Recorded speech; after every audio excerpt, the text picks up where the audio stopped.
सुप्रभात प्यारे बच्चों, कैसे हैं आप सब। आशा किया जाता है कि आप सब अपने अपने घरों में अच्छे और सुरक्षित ही होंगे। आप सभी को हिंदी की कक्षा में स्वागत है। मैं अनिकेत सर, आज मैं आप लोगों को क्षितिज भाग 1 पाठ्य पुस्तक से कैदी और कोकिला काव्य पढ़ाऊंगा, जो माखनलाल चतुर्वेदी द्वारा रचित है। तो कविता को पढ़ने से पहले हम लोग थोड़ा सा कवि परिचय जान लेते, जो इस प्रकार है। माखनलाल चतुर्वेदी का जन्म सन 1889 में मध्य प्रदेश में होशंगाबाद जिले के बावई गांव में हुआ था। उनकी प्राथमिक शिक्षा उन्होंने घर पर ही संस्कृत, बंगला आदि भाषा का अध्ययन करके किया था। उन्होंने राष्ट्रीय आंदोलन में उन्होंने कई बार उन्हें जेल भी जाना पड़ा था। उनका देहांत सन 1968 ईस्वी में हुआ था। उनकी कुछ प्रमुख रचनाएं हैं जो इस प्रकार है। काव्य रचना है उनकी हिम किरीटिनी, हिम तरंगिनी, माता, युगचरण आदि। अन्य भी कुछ रचनाएं हैं। उन्होंने निबंध, नाटक, कहानी ये भी लिखी है। तो अब बच्चों चलिए हम लोग कविता में आ जाते हैं। तो कविता को शुरू करने से पहले हम जान लेते हैं कि इस कविता में माखनलाल चतुर्वेदी ने क्या कहा है, अर्थात कविता का सारांश क्या है।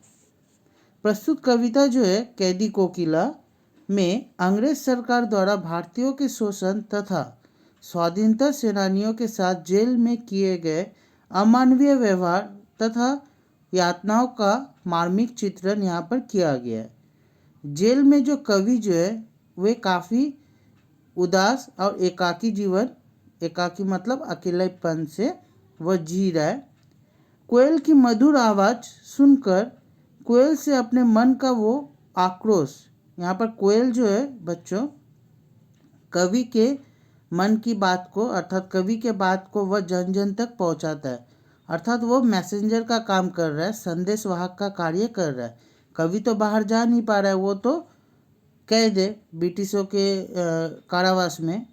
तो क्योंकि वो भारतीय होकर वो भारतवासियों के मन में वो विद्रोह की आग ताकि जन्मा ना सके, पनपा ना सके, इस कारण वो उन्हें अंग्रेज़ों ने कैद कर लिया। तो यहाँ पर अंग्रेज़ों के खिलाफ वो अपने आग को, वह अपने आवाज़ को वह कोकिल के माध्यम से वो जन जन तक पहुँचा रहा है। कविता को जब हम पढ़ेंगे और अच्छे से आप लोगों को समझ में आ जाएगा बच्चों। तो मन का आक्रोश जो है, दुख जो है, वो अंग्रेज सरकार के अत्याचारों को वह व्यक्त करता है तथा वह मुक्ति का गीत सुनाने को भी कोकिल से कहता है। कोयल जो है अचानक आधी रात में चीख पड़ती है, जिसे सुनकर कवि समझता है कि कोयल पूरे देश को कारागार समझने लगी है। कारागार मतलब कारावास।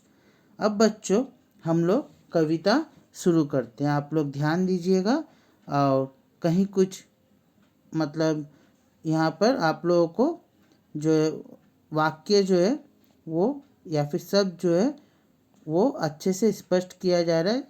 आप लोग थोड़ा ध्यान दीजिएगा।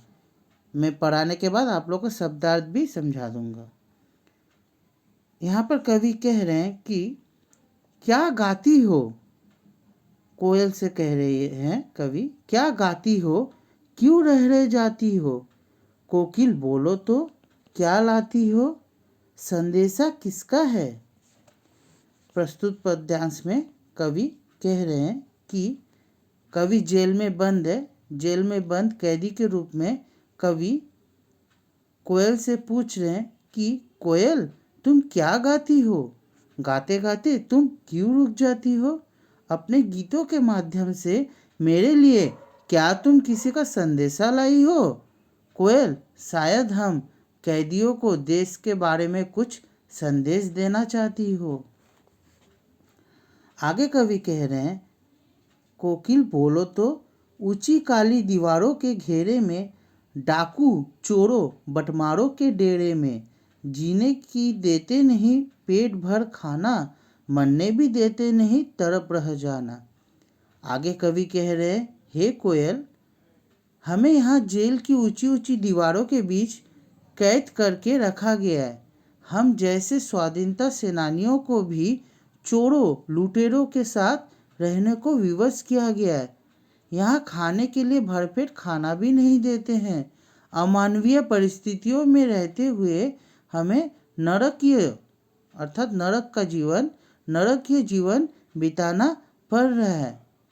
जेल के जो कर्मचारी जो हैं वो हमें मरने भी नहीं देते हैं।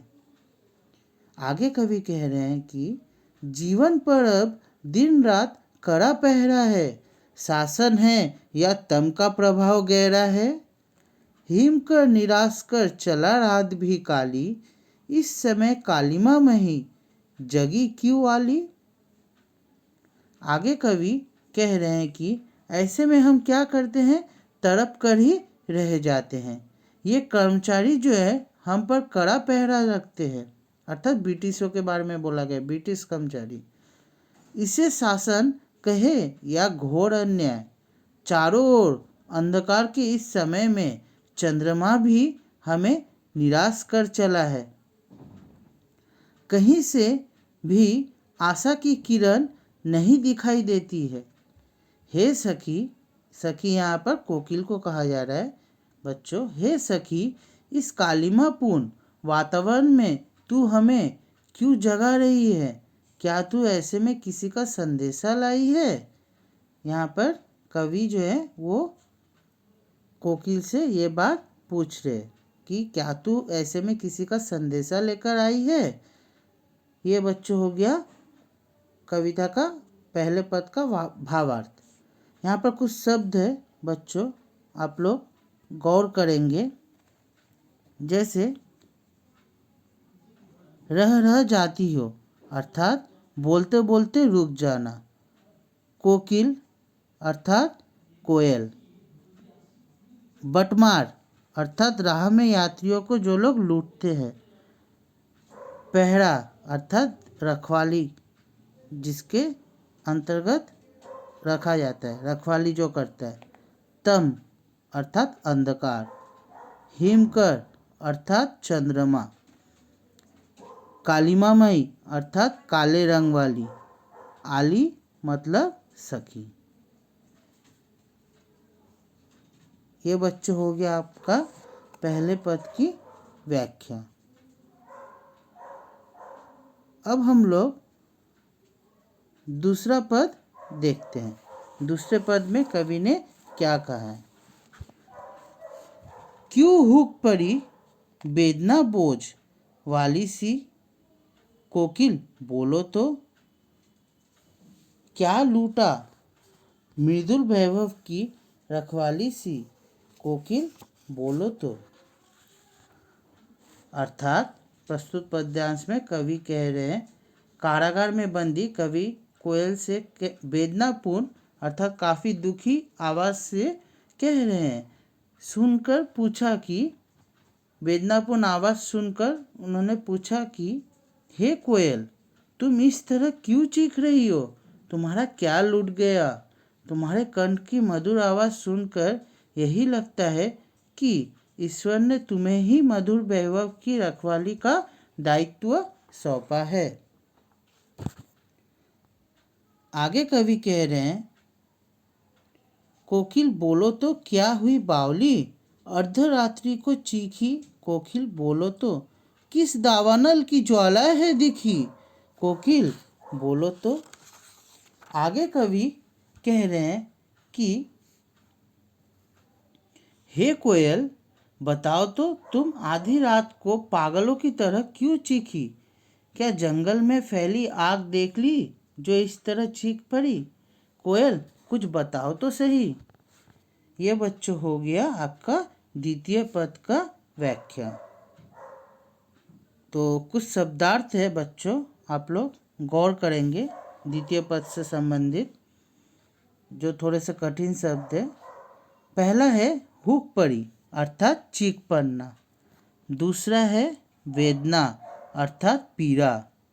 तीसरा है मृदुल अर्थात मधुर। चौथा है वैभव अर्थात ऐश्वर्य। पांचवा है रखवाली अर्थात रक्षा करना। छठा है बावली अर्थात पागल। सातवां है दावानल अर्थात जंगल में अपने आप लगने वाली आग। आठवां है ज्वालाएं अर्थात आग की लपटें। तो ये हो गया बच्चों आपका द्वितीय पद की व्याख्या। तो आज हम लोग यहीं तक रखते हैं। अगली कक्षा में हम लोग शेष बचे हुए जो पद हैं उसका व्याख्या मैं कर दूंगा, आप लोग सुनिएगा बड़े अच्छे से। तो आज की कक्षा में हम लोग यहीं तक रखते हैं। अगली कक्षा में शेष बचे हुए भाग को हम लोग पढ़ेंगे। धन्यवाद।